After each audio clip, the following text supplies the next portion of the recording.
Jadi ikhwani fiddin, azakumullah. Ini masalah tauhid, masalah asas. Yang kita harus betul-betul memperhatikan tentang tauhid ini. Harus dakwakan. Kalau sembunyikan, kita nggak jelaskan, kapan mau dijelaskan? Orang sering menunda, nanti dulu, nanti aja, belum waktunya. Tauhid yang dijelaskan oleh para anbiya wa rasul, itu pertama kali mereka dakwah. Karena tauhid sesuai dengan apa? Sesuai dengan apa? Fitrah manusia. Allah yang menciptakan manusia, Allah juga yang memerintahkan para nabi, para rasul mendakwakan apa? Tauhid. Allah menciptakan manusia tahu tentang baik dan tidaknya manusia ini, lurus dan tidaknya manusia, bahagia dan tidaknya manusia dengan tauhid. Makanya semua nabi manhajnya jelas. Nah, banyak para dai yang tidak punya manhaj, yang tidak tahu manhaj. Manhajul anbiya fi da'wati ila Allah at-tauhid fi al-hikmah wal aql. Manhajul anbiya fi da'wati ila Allah tauhid fi al-hikmah wal aql. Manhajnya para nabi dan para rasul semuanya sama, memulai dakwah dengan tauhid. Itulah dakwah yang hikmah. Dakwah yang dikatakan dakwah yang hikmah, menjelaskan tentang tauhid, menjelaskan tentang syirik, itu hikmah. Dianggap oleh sebagian masyarakat dakwah tauhid dakwah apa? Keras, tidak hikmah. Lantas yang hikmah bagaimana? Mengikuti masyarakat. La haula wala quwwata illa billah. Ya rusak agama ini. Masyarakat awam nggak punya ilmu. Tadi saya sebutkan sifat manusia apa? Bodoh. Kok ngikuti orang bodoh? Dia dikasih sama Allah sedikit ilmu, sampaikan ilmu itu kepada manusia. Jelaskan. Susah memang. Banyak cemoohan, harus sabar. Daripada Allah sebutkan, fama asbarahum 'alan nar. Kok mereka sabar dengan masuk neraka? Mendingan sabar di dunia dengan celaan, cacian, tetap untuk memperjuangkan tauhid. Daripada nanti dimasukkan ke dalam neraka, berapa tahun dimasukkan neraka? Jutaan tahun. Kok sabar? Nggak sabar 60 tahun dakwah ini nggak sabar.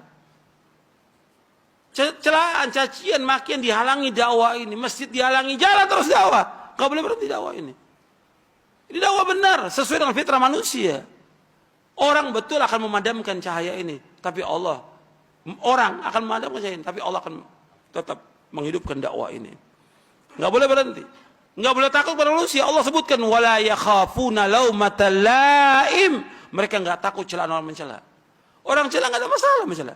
Celaan manusia nggak akan merendahkan diri kita di sisi Allah Taala. Dan pujian manusia nggak akan mengangkat derajat kita di sisi Allah Taala. Itu harus ingat itu. Prinsip dalam hidup kita, celaan manusia, orang celah kita nggak akan merendahkan diri kita di sisi Allah Taala. Karena kedudukan kita tergantung dari iman kita, takwa kita kepada Allah, amal soleh kita. Pujian manusia, banyak orang muji kita, nggak akan mengangkat derajat kita di sisi Allah. Karena Allah akan melihat apa? Tentang imannya dia, ikhlasnya dia, ilmunya dia, amal solehnya Allah lihat ya gimana. Bukan pujian manusia. Tapi dakwah ini harus jalan. Makanya antum lihat, para nabi dan para rasul dipuji atau dicela oleh umatnya? Dicela. Kita nggak mengharapkan celaan manusia. Tapi kita tetap wajib mendakwakan dakwah ini.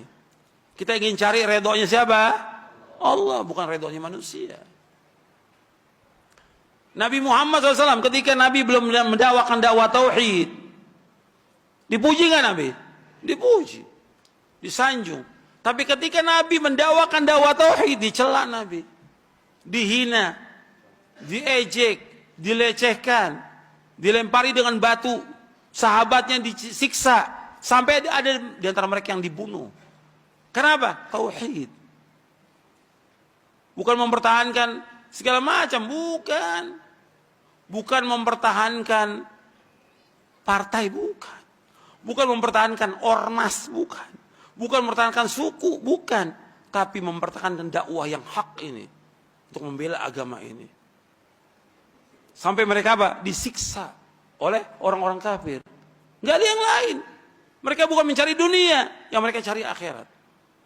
Maka antum lihat, orang yang didakwakan Nabi pertama kali tentang tauhid, kuat imannya. Antum lihat pertama kali, ada orang yang dia masuk Islam. Apa gimana? Enggak seperti sekarang orang puluhan tahun Islam tapi takut dalam mendakwakan dakwah tauhid. Ini ada orang yang baru masuk Islam, Sudah ikut jihad. Sampaikan, ya Rasulullah, saya ini masuk Islam dulu atau jihad? Masuk Islam dulu. Kemudian masuk Islam jihad ya. Bersama Nabi SAW. Jihad, kemudian ditaklukkan satu benteng dari orang-orang Yahudi. Kemudian dibagi dia. Dibagi apa? Ghanimah. Ketika dia terima ghanimah. Bukan ini yang saya harapkan. Ini orang pertama kali baru masuk Islam. Bukan ini yang saya harapkan. Yang saya harapkan, saya dipanah di sini, kemudian saya syahid, saya masuk surga. Tahu tujuan hidupnya itu, baru masuk Islam. Orang Islam yang sekian lama, nggak tahu tujuan hidupnya kemana. Orang Islam harus tahu bahwa tujuan hidupnya jannah, surga yang dia tuju. Makanya dia terus maju lagi, kata Nabi, mudah-mudahan benar apa yang dia ucapkan. Maju lagi ke medan perang, betul, terpanah di sini, syahid.